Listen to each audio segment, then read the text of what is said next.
ายดีวันนี้มาพบกับอนัทในซองผู้ผ้าแฟมิลี่วันนี้มาอยู่ในส่วนเกษตรปากเสืองเนาะซึ่งจะเป็นอะไรนั้นข้อไปเบิ่งนำกันเลยไปเลย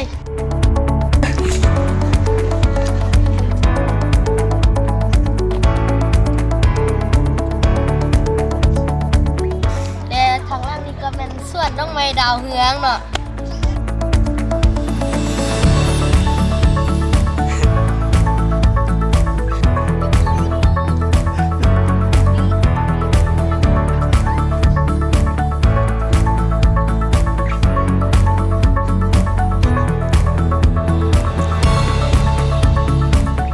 นี้เราก็ได้อยู่ท่ามกลางส่วนกะหล่ำปีเนาะซึ่งอันนั้นบ่เคยเห็นมันบ่ทันพุ่มจักเทื่อส่วนหลายจะแบบเวลาที่เขาจะกินน้ำมันก็เป็นพุ่มแล้วเนาะทางสอง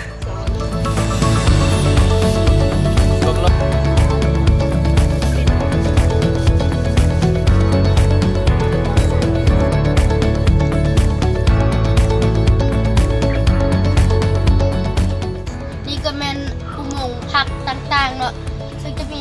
มักบวบมักมักน้ำมักต้นมักยังก็มีเนาะทางผู้ชมไปเบิ่งกันเลยอันยังไว้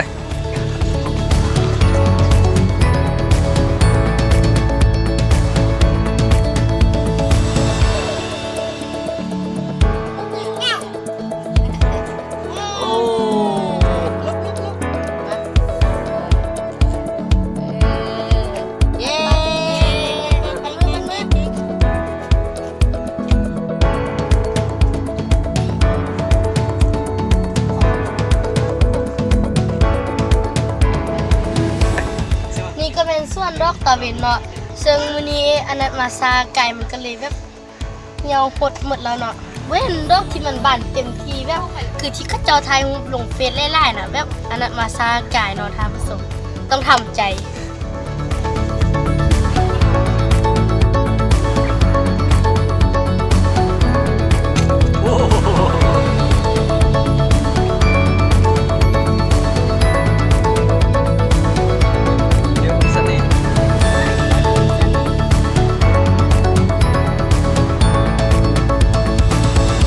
เลยบ่ไปละยางมัน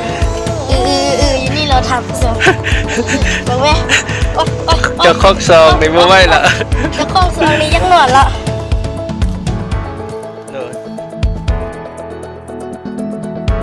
และนี่ก็คือส่วนพืชผักส่วนครัวเนาะอันมันจะมีไล่ชนิดเช่นผักสลัดผักกาดผักกะหล่ำปี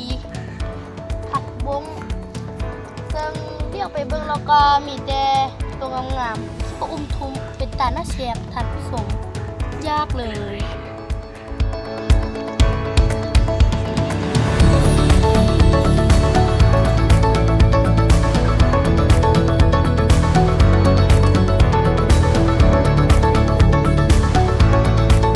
นี่ก็คือบรรยากาศโดยรวมของสวนเกษตรปากเสืองยังมีไร่บอลที่อนัทบ่สามารถพาไปได้ท่านได้ที่สนใจย่างหมาก็สามารถมาได้เนาะวันนี้อนัทขอตัวลาไปก่อนสบายดีแล้วพบกันในคลิปหน้าบ๊ายบาย